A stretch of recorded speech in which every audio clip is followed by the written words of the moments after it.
Dan sampai saat ini pun PSSI masih seperti itu. Tetapi kita punya harapan dengan adanya Sintayong ini, kita mempunyai harapan bahwa yang namanya sepak bola tidak bisa ujuk-ujuk gitu seperti itu. Si Alphard yang kebanggaan, tapi saya harus jual deh. Seminggu kemudian duit saya udah mulai berkurang, tinggal 16 atau 18 juta gitu. Nagih ke istri, "Bu, uang Alphard mana?" "Habis." Kataku, "Kok habis?" "Udah, yang paling penting mah kamu sekarang gini aja." Ini lagi panik, dia cuma ngomongnya gitu. "Kamu sedekah sama kamu mending silaturahmi sama teman-teman." Dia selalu berpikirannya gini katanya, "Kamu naik pesawat nggak kenal sama pilotnya, kamu tenang-tenang aja. Kamu naik kereta, kamu nggak kenal sama masinisnya, kamu tenang-tenang aja. Sementara kamu hidup di dunia yang sudah diatur sama Allah, kamu masih gelisah. Ada apa dengan kamu?" Tapi duitnya dipakai apa? Jadi duit itu dia daftarin haji. Ini pun kita belum tentu kita berangkat. Karena apa? Di tengah-tengah kita bisa saja dicabut nyawanya. Cyber TV, inilah saluran pemersatu bangsa yang menyatukan semua elemen, semua anak bangsa. Nggak ada lagi perbedaan karena kita penganut Bhinneka Tunggal Ika. ILC, Indonesia Leaders Club, ajang yang menyaring calon-calon pemimpin masa depan.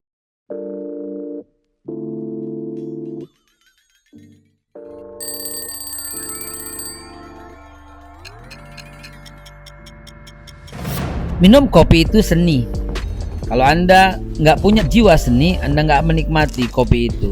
Dan kopi Babe Haikal dipersembahkan untuk Anda yang mengerti akan kopi, juga mengerti nyeninya kopi. Anda cuma minum kopi biasa kalau belum cobain kopi Babe Haikal yang syarat dengan pemahaman seni meminum kopi. Kopi ini dipersembahkan untuk para pencinta kopi yang mengerti akan nikmatnya dan menyeninya untuk minum kopi. Jangan lupa, ini bukan kopi yang biasa lu minum. Aha, teman-teman sekalian, udah lama kita nggak kumpul dan nggak ketemu lagi di Cyber TV, saluran pemersatu bangsa. Maklum, ada kesibukan, ada perbaikan, dan segala sesuatu yang membuat kita lama nggak ketemu. Mungkin ada 3 mingguan kali kita pray dulu sebentar. Tapi jangan takut, edisi setelah libur ini justru spesial. Siapa yang nggak kenal Project Pop? Siapa yang nggak kenal orang yang berada di dalamnya yang berkolaborasi dengan indah? Kalau menurut saya, Project Pop itu bagian dari jiwa saya, bagian dari hidup saya. Waktu itu saya kos di Bandung, di Jalan Cemara nomor 10, sebelumnya Jalan Linggawastu nomor 2. Sebagai mahasiswa S2 di ITB. Saya, lagu nasib anak kos, nasib anak kos. Yang terbayang itu justru wajahnya Kang Denny. Entah kenapa gitu ya. Tapi lihatlah sekarang Kang Denny dengan saya menganggapnya salah satu ikon. Oh ya Kang, sebelum saya kenalin lebih lanjut, semua yang tampil di Cyber TV itu semuanya akan saya bukukan dan rekomendasi calon pemimpin masa depan. Waduh. Itu sebabnya acara ini disebut ILC. Bukan Indonesia Lawyers Club atau Lawak Club punya Kang Denny, tapi Indonesia Leaders Club. Ajang yang menyaring calon-calon pemimpin masa depan. Karena itu kita selektif banget siapa yang harus kita tampilkan. Entah kenapa salah satu pilihan saya seorang yang pantas untuk memimpin Indonesia masa depan, walaupun usianya sudah 59 kalau saya lihat contekan, betul ya? 59. Udah mau 60 tahun depan nih. Itu adalah Kang Denny Chandra. Project Pop itu di dalamnya ada kayak gimana, ini cerminan persatuan. Namun itu saja pengantar dari saya mau langsung nanya ke Kang Denny. Kang, Project Pop masih ada kan? Project Pop tuh sebenarnya gini, saya tuh grupnya Project P. Oh, Project P. Project P.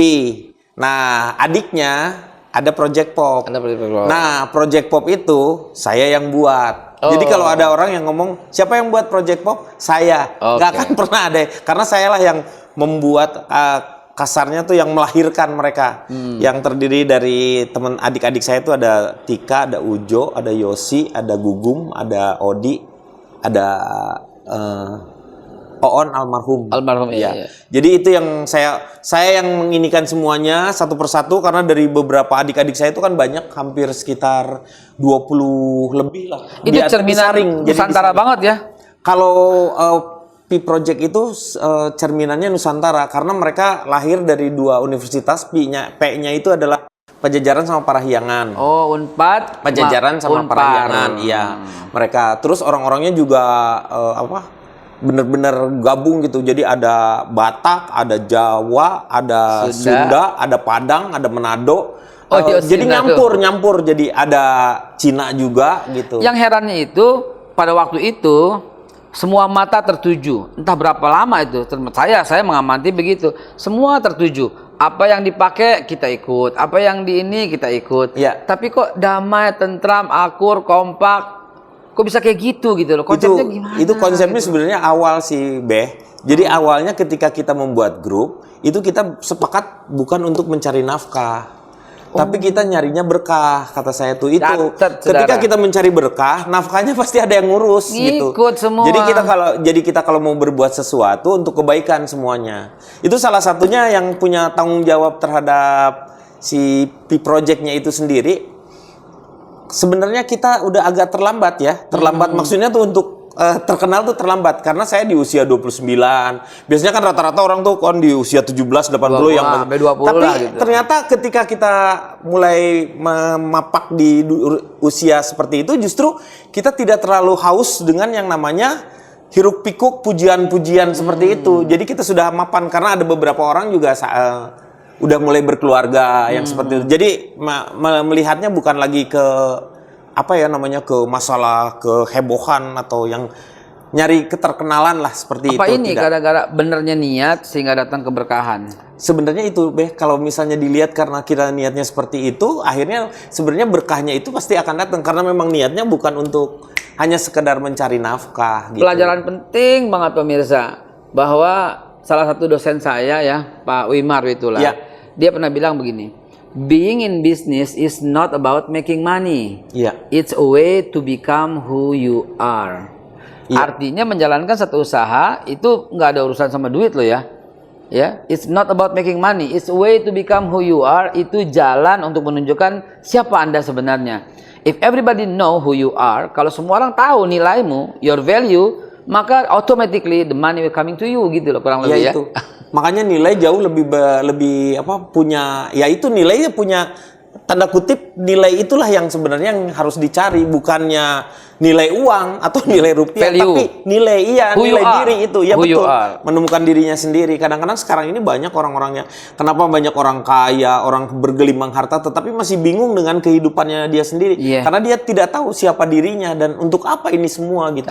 Dari situ diskusi kita, sebab Cyber TV ini saluran pemersatu bangsa, calon pemimpin masa depan dari berbagai lapisan. Kalau saya melihat Kang Denny ini adalah sebuah ikon di zamannya dan sampai sekarang. Siapa yang nggak tahu ILC? Itu Bang Karnil ya. Tapi kejeniusannya beliau, pasti beliau juga yang lahirkan Indonesia Lawak Club supaya nggak serius-serius amat ya. Ternyata saya juga ILC juga, yaitu Indonesia Leaders Club. Kebetulan aja samanya sama ILC. Jadi ini duo ILC. Kalau kecepatan saya ulangin lagi nih. Jadi nanti teman-teman bisa tulis bingkai ya. Being in business is not about making money. It's a way to become who you are. Begitu kurang lebih. Bahasa Betawinya, ya itulah bahasa Betawinya. Pada ya sebenarnya intinya sih jadi diri sendiri. Karena yang bahagia itulah jadi diri sendiri. Iya. Dia tahu apa yang dia hendaki dan dia tahu apa ke arah mana dia akan menuju sebenarnya seperti itu. Saya masih tekap muka karena Kang Denny barusan jadilah diri sendiri. Saya sempat menjadi bukan Haikal yang sebenarnya. Oh, semua orang pasti ngerasain. Sampai sekarang juga kan kita lagi menapak ke arah sana. Ya, jadi nggak apa-apa, Beh. Itu ngerasain banget, Beh. Jadi kalau saya cerita waktu dulu tuh, Beh, sebenarnya banyak juga yang menjadi kesenangan kita harus terkikis. Waktu ketika saya masih sama sampai sekarang masih ya. Awal-awal terkenal dengan Pi Project-nya itu. Jadi karena sering ternyata kaset yang kita keluarkan itu disukainya tuh justru di antara anak-anak SD dengan anak-anak SMP. Jadi hampir 60-70% tuh di mereka. Yang lainnya mahasiswa yang kayak gitu lah ngikutin. Akhirnya dari situ kan kita harus punya tanggung jawab secara ini, bukan hanya yang kita mau berikan kan kebaikan kepada mereka. Jadi akhirnya yang satu, kita nggak boleh ngerokok. Kalau misalnya di depan lagi pentas, padahal ada Yang Orang merokok saya ada? ngerokok dong. Yang ngerokok semua anak-anaknya. Terus nggak boleh, pokoknya ketika ditangkap oleh wartawan nggak boleh sedang ngerokok, nggak boleh jadi iklan rokok, nggak boleh jadi iklan bir, nggak boleh jadi itu tuh udah jadi ininya. Padahal pasti Kalau ada cobaan sponsornya di sana sih ya? ada, kalau sponsor mereka tentu saja ada, Ada. tetapi kita tidak diperbolehkan untuk memegang rokok yang seperti itu. Iya. Mencontohkan jangan. Alat kontrasepsi atau segala hal-hal yang tidak. Jadi kita harus jadi apa ya namanya?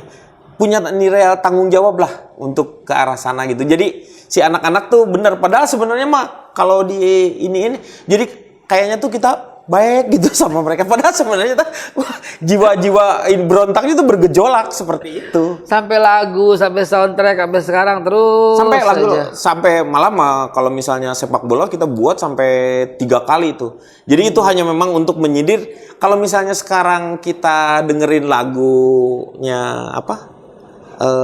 Sepak bola yang di P-Project itu Kop dan Hayden sama lagunya lagu bola itu tentang bagaimana PSSI, dan sampai saat ini pun PSSI masih seperti itu.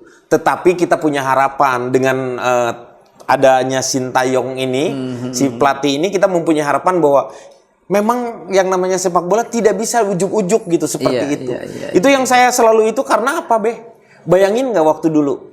Ketika sepak bola waktu dulu ya, sekarang itu naturalisasi, liatin. Hanya untuk pengen menjadi juara, kita tidak membuat sebuah kawah candra di muka untuk mendidik anak-anak dari kecil ya. Maksudnya tuh dari anak-anak usia dini. Nggak mungkin orang ujuk-ujuk bisa muncul menjadi juara, nggak mungkin kan. Seperti itu. Saya punya keponakan itu jago banget bola, udah dilirik FIFA, udah mau dibawa berangkat, kagak ada yang ngongkosin, kagak jadi kan. Nggak bisa, atau enggak juga karena memang ada pengaruh-pengaruh dari pengurus-pengurus yang kadang-kadang mereka memilih akhirnya karena tingkat skillnya mereka yang hampir seperti itu, kita bisa tergeser tuh karena mereka lagi berkembang. Itu naturalisasi dari mulai si pemain si ini asing dimasukin hanya untuk pengen jadi juara. Yang terjadi nggak pernah juara. Nggak pernah. Tetapi lihat coba badminton. Iya. Dibayangin nggak? Badminton itu yang membawa nama bangsa Indonesia. Tetapi ketika mereka berjuang, mereka itu bukan warga negara Indonesia. Apa coba yang dibayangkan? Kalau saya mikir lihat ya, namanya Susi Susanti, waktu dulu juga Christian, Rudi Hartono, Tan Yu Hok zaman dulu, Lim Swee King. Iya, yang Tan Yu Hok, Ferguson Neville yang awal-awalnya seperti itu. Mereka membawa nama bangsa Indonesia, tetapi mereka bukan warga negara Indonesia. Mereka lebih nasionalis dibanding kita-kita gitu. Betul. Tetapi mereka penghargaannya, orang yang ngedidiknya aja Ton Simfu aja sampai mereka mau jadi warga negara aja susah banget. Sehingga dia pulang akhirnya kan. Pulang ke sana. Itu bisa dibayangkan nggak? Ngenes. Padahal bangsa Indonesia naik benderanya sama mereka gitu. Susi Susanti pada waktu Olimpiade bersama Alan Budi Kusuma nangis, kita ikut nangis. Ya. Betul apa enggak? Betul. Tapi kan jadi pertanyaan, itu pertanyaan, 98, Ketika Susi Susanti melihat bendera ke atas merah putih dia menangis. Apakah dia menangis karena bangga dengan merah putihnya, atau dia lagi memikirkan bapaknya di Tasikmalaya karena pada saat itu ada kejadian kan? Kejadian kita itu. Persis Olimpiade 98. Itu kejadian kita yang sangat memalukan bangsa. Iya, itu tuh kan kejadian. Nah, yang seperti itu tuh kan itu luar biasa. Makanya saya selalu salut dengan mereka-mereka. Dan kebetulan memang saya sekolahnya juga di Unpar gitu ya, di Universitas Katolik Parahyangan, atau kalau saya tuh waktu dulu Unpar, Universitas Pararetet, karena kebanyakan kan sipit-sipit tuh, banyak Chinese ya. Pararetet tuh sipit-sipit. Jadi teman-teman itu, tetapi kan kita tidak pernah ada nggak ada gesekan. Betul itu. Waktu 98 yang jagain rumah Handi, Tommy teman saya, orang Chinese, itu yang jagain saya. Saya duduk bawa kursi, duduk di depan situ minum teh botol, saya tungguin sampai terdini hari ada segerombolan orang. Saya bilang, mau ngapain lo? Keluar nggak lo? Oh, ini lo, iya, ini saudara gue, mau ngapain? Tapi saya gitu loh. Iya, emang seperti harus jadi harus sampai seperti itu coba. Ampun. Jadi sebenarnya oknum ya. Ya, itulah. Ya karena juga politik, harus dibuat namanya kekacauan yang seperti itu. Tapi alhamdulillah sekarang yang jadi masalah justru sekarang ini tuh kok jadi ada yang namanya politik identitas tidak diperbolehkan. Nggak bisa juga. Orang saya kalau misalnya sekarang ada orang yang naik terus dia orang Sunda. Terus saya ngerasa ada keterdekatan kan dengan dia. Wajarlah saya memilih dia gitu. Iya, nggak ada masalah. Kecuali sekarang itu setiap pemimpin diperlihatkan. Maksudnya prestasinya itu ketahuan tuh. Ini dia tuh gini nih, track recordnya tuh begini. Yang ini gini nih, jejak digitalnya seperti apa gitu. Nah, itu nanti baru ketahuan gitu. Tapi kalau nggak tahu ya politik identitas ya pasti berjalan lah. Oh iya, saya juga mau politik identitas dong. Wais, Saya juga punya nih. Saya juga mau ikut politik identitas karena beliau ini salah satu guru saya. Waduh, jadi kita samaan nih, Beh. Mantap. Weh, Waduh. Mantap. Ini peci Jogokarya nih. Peci yang legenda. Saya pakai ini sempat 1 minggu saya pakai ini semua karena sahabat saya Ya. Ustadz Fani meninggal dunia. Jadi saya pakai seperti ini karena sebagai bentuk rasa sayang saya sama beliau. Guru saya juga. Kalau saya diundang berapa kali ke Jogokaryan, mudah-mudahan jadi percontohan itu ya. Iya. Ini Insya Allah salah satu luar biasa nih. Balik lagi Kang. Kalau gini Kang, tadi kita udah masuk dengan plural. Kita udah masuk dengan keanekaragaman yang mesti kita jaga.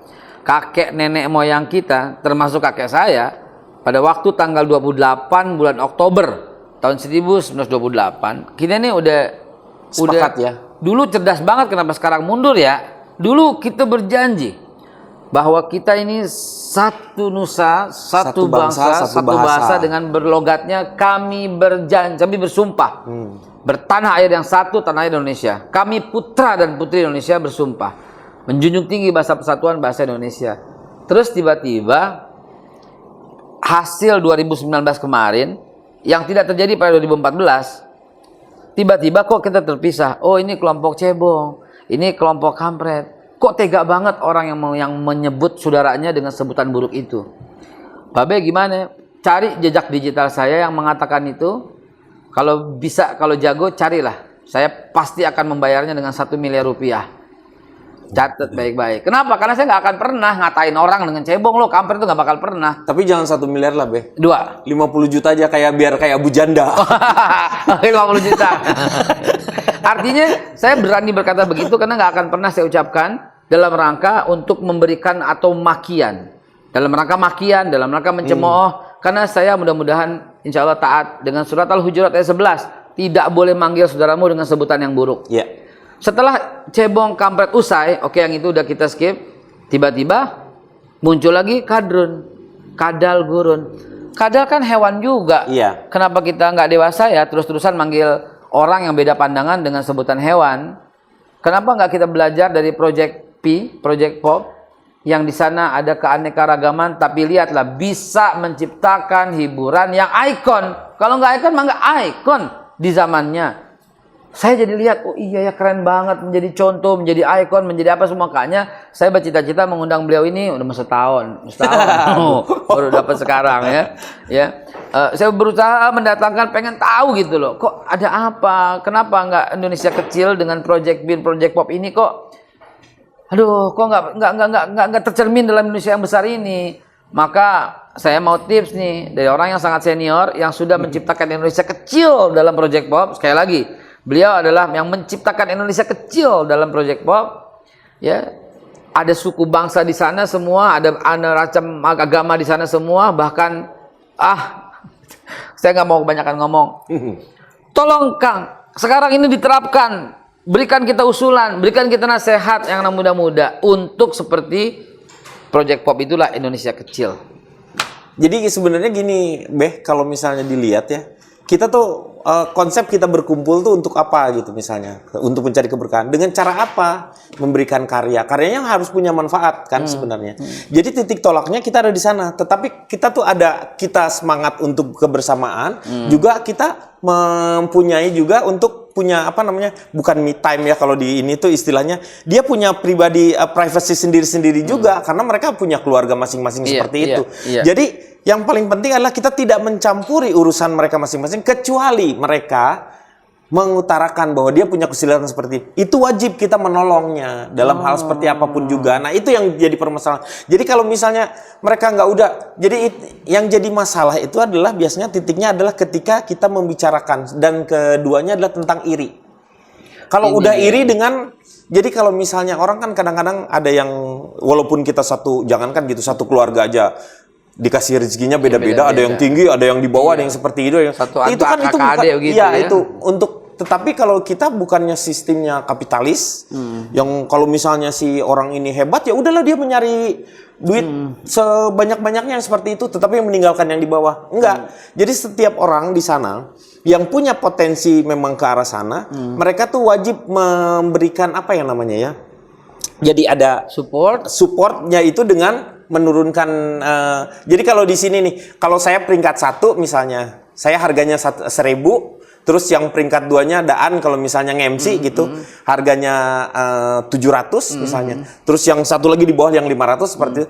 Tiba-tiba saya ditawari yang 500 gitu. Gini ada duitnya 500 bisa nggak? Nah itu tuh konsekuensinya. Saya nggak boleh nerima itu. Itu jatahnya mereka gitu.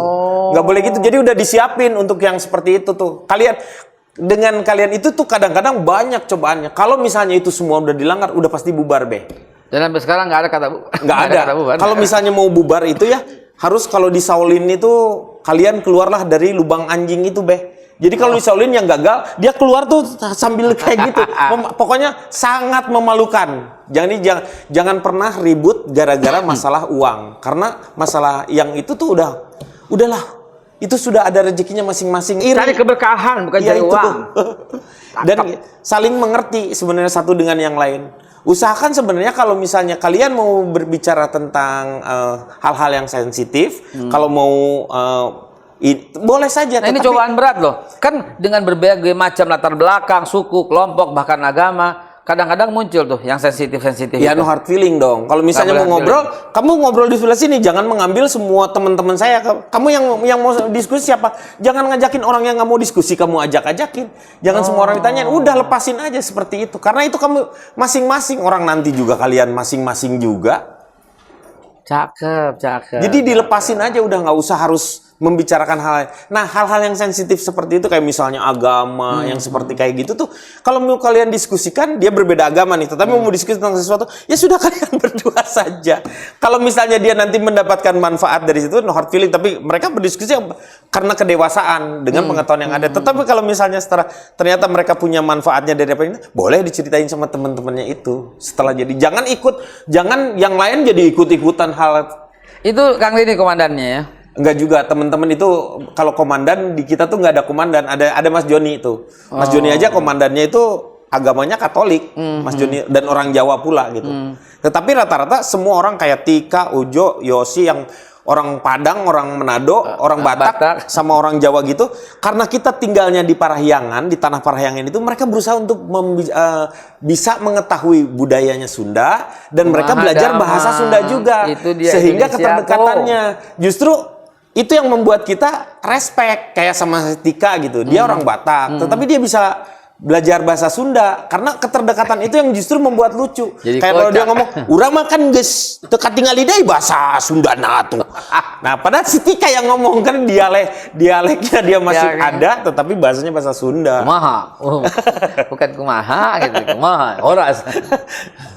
Ya ampun. Ini teman-teman sekalian, ini momen langka, tapi tolong ambil pelajaran sebaik-baiknya ya. Saya sekali lagi, selalu saya umumkan dalam setiap episode, saya nggak pernah pedulikan viewer.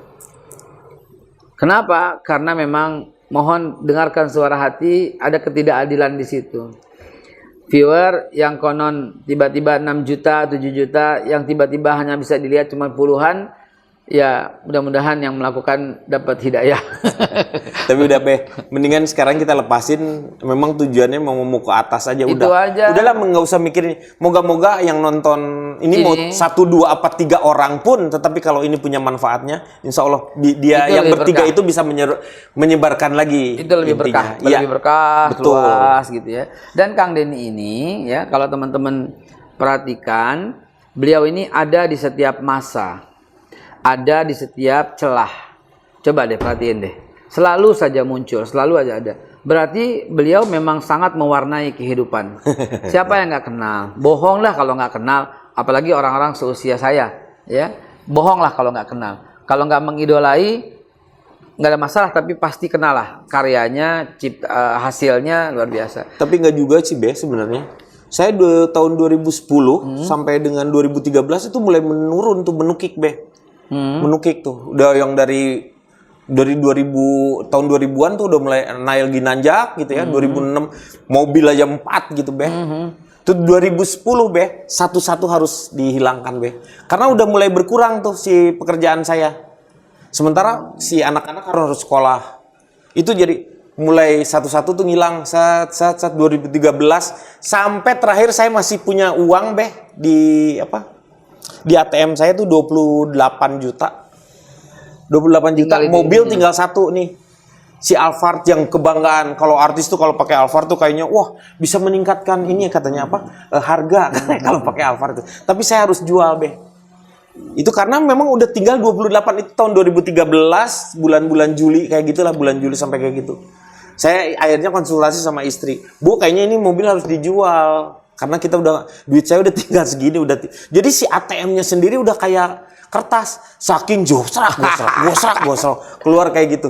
Itu tuh kejadian dijual ke saudara di Bandung. Itu Alphard tahun 2005 di tahun 2013 itu dijual saya dapatnya tuh 250 juta.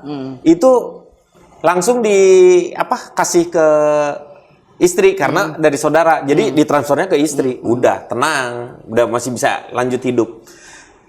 Seminggu kemudian duit saya udah mulai berkurang, tinggal 16 atau 18 juta gitu. Nagih ke istri. Bu, uang Alphard mana? Habis. Wah, itu seru sekali.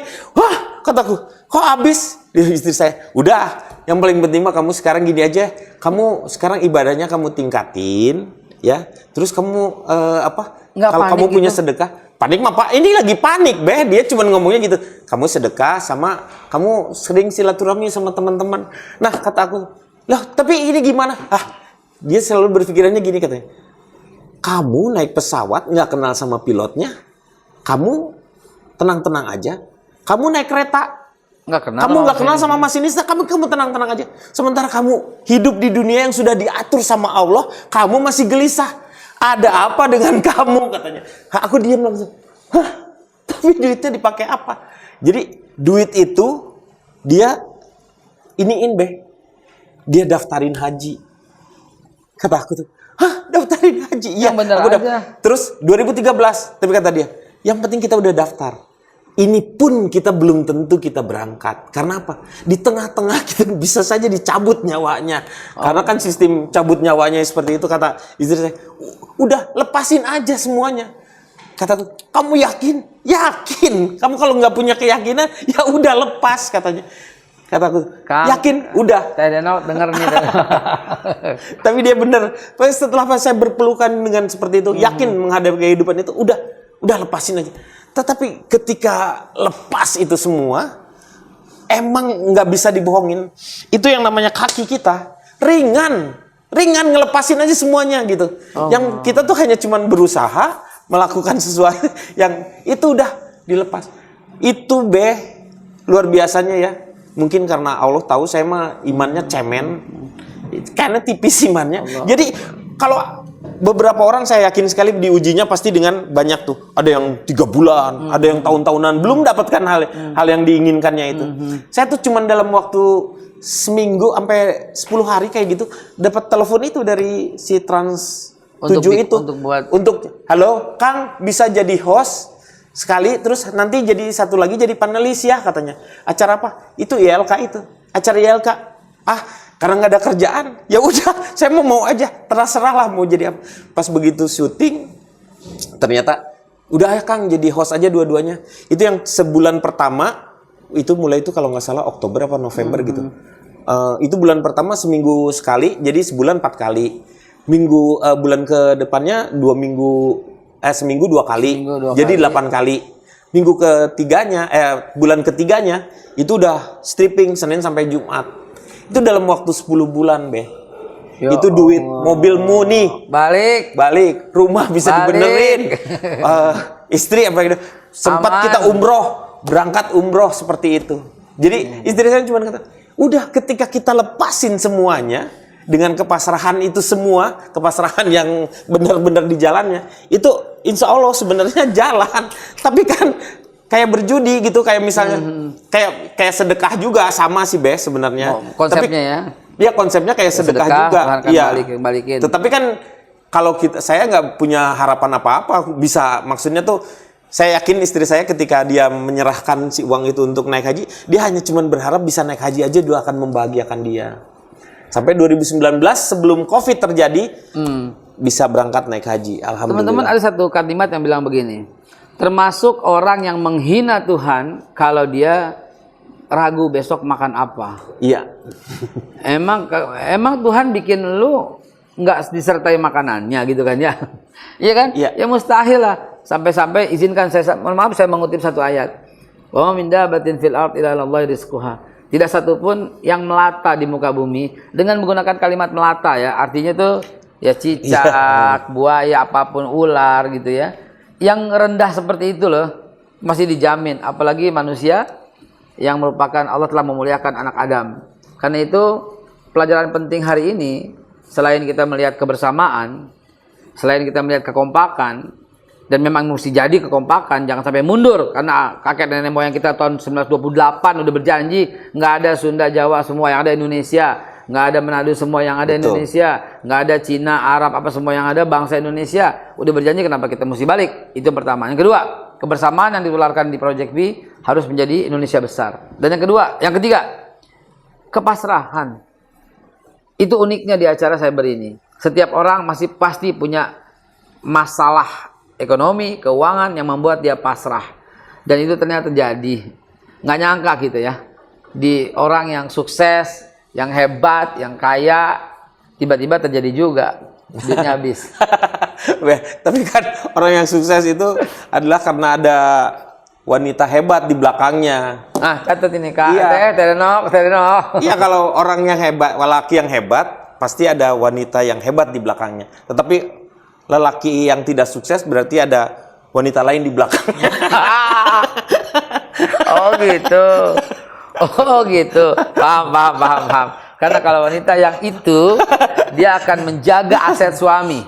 Kalau wanita yang dimaksud, dia akan menghabiskan untuk kepentingan pribadinya. Tapi kalau kita mesti udah segini tuh Beh, sebenarnya yang kita berikan adalah tongkat estafet yang baik sebenarnya. Saya kira usia segini lagi diminati sama yang lain. Enggak, maksudnya ini justru kita harus kasih tongkat estafet sama generasi-generasi di bawah kita ini. Itu sebabnya acara ini, supaya mereka lihat semua acara ini. Tapi yang paling penting adalah sebenarnya warisan yang terbaik itu bukan harta atau benda-benda lain yang membuat kita, tetapi adalah sebenarnya bagaimana kita bisa menjaga udara yang bersih dan air yang jernih. Itu yang sebenarnya kita harus jaga. Karena kalau misalnya kita tidak bisa menjaga itu, karena emosi, semua kita angkat yang ada di bawah bumi ini, dalam waktu tidak akan berapa lama, itu akan terjadi pergoncangan. Karena memang yang kita tuh butuh yang namanya kestabilan atau keseimbangan sebenarnya. Keserakahan kita ingin, ya itulah. Waktu masih kecil, nasihat begini, kita kadang anggap, omong kosong. Biasa, betul. Biasa, nggak dengar. Tapi sekarang seiring dengan usia bertambah, bener banget ya. Iya. Bener banget. Karena kita tahu teman kita yang ini dibekali harta berantakan. Iya. Teman kita yang ini dibekali ilmu luar biasa. Teman kita yang ini dibekali ilmu dan harta, ya sempurna lah kita bilang begitu ya. Ternyata, Bang Iwan Fals. Mudah-mudahan Bang Iwan melihat, nanti saya sesikan ke Kang Bang Iwan. Beliau itu sangat concern dengan yang namanya menanam kembali pohon. Ya. Artinya samalah dengan kita semua, bahwa ekosistem adalah andalan buat kita ke depan. Jangan lupa. Dulu waktu kita masih kecil, masih kita muda, Indonesia itu paru-paru dunia. Iya. Sekarang apa yang terjadi coba? Nangis hati kita ngelihatnya sekarang. Apalagi saya yang setiap Jumat, Sabtu, Minggu itu biasanya suka nggak di Jakarta, melanglang buana ngelihat, ya ampun Kalimantan udah begitu, Sulawesi udah kayak begitu, gimana nanti anak-anak gimana? Baru sekarang kepikiran loh. Tapi mudah-mudahan nggak ada kata terlambat. Kalau kembali lagi ke kita yang bilang tadi. Ya, sekarang kalau misalnya kita anggap kenapa waktu dulu tuh ada istilahnya potong satu generasi aja lah gitu. Karena kita berharap sebenarnya generasi yang muda ini jauh lebih memahami tentang alam yang dia akan huni ini seperti apa gitu. Karena dia akan mewariskan kepada adik-adiknya atau anak-anaknya itu. Yang kita takutkan nih, ini sebenarnya sama seperti saya juga mendapatkan lebih banyak tentang masalah alam ini dari Abah Iwan juga. Cuman Abah Iwan Abdurrahman. Kalau Abah Iwan Abdurrahman. Iya, yang di Bandung. Kalau beliau kan yang apa? Dulu Bimbo sempat yang mengarang lagu bersama ini apa? Burung Camar. Iya, pokoknya lagu-lagunya beliau tuh luar biasa lah. Melati dari Jayagiri, Flamboyan yang kayak gitu tuh yang wah, dahsyat-dahsyat lah. Terakhir lagu Project Pop.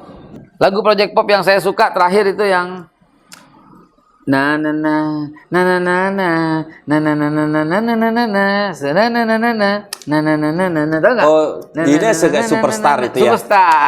Superstar. Ya itu anak Project Pop. Kalau saya buat untuk dari dulu membuat tentang itu tentang lagunya Arkarna saya rubah menjadi tentang hutanku yang sudah hilang itu.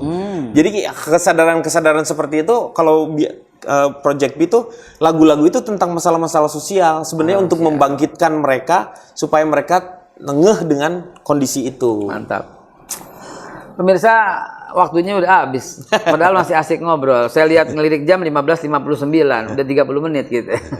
Nggak kerasa kan? Begitulah kalau ngomong orang yang isinya daging semua, cerdas, luas wawasannya. Oh iya, teman-teman, tahu nggak bahwa beliau ini adalah salah satu tim kampanye Pak Jokowi? Iya. Dan saya adalah salah satu tim kampanye Pak Prabowo. Lihat nggak kekerabatan kita? Lihat nggak kekompakan kita?